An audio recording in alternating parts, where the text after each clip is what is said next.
தூய திருமுழுக்கு யோவான் ஆலயம், கரையான் சாவடியிலிருந்து பிச்சைமணி.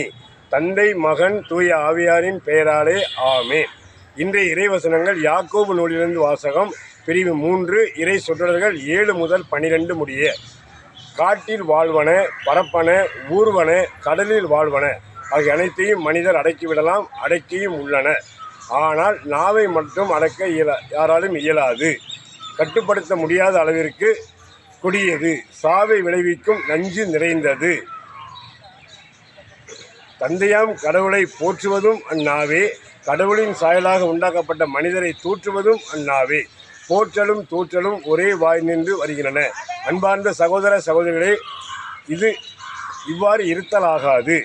ஒரே ஊற்றிலிருந்து உவர் நீரும் நன்னீரும் சுரக்குமா? அத்தி மரம் ஒலிவப்பழங்களை கொடுக்க முடியாது. திராட்சை செடியிலிருந்து அத்திப்பழம் கிடைக்குமா? அவ்வாறே உப்பு நீர் சுனையிலிருந்து நன்னீர் கிடைக்காது. ஆமேன். இயேசுவுக்கே புகழ், இயேசுவுக்கே நன்றி. மரியே வாழ்க.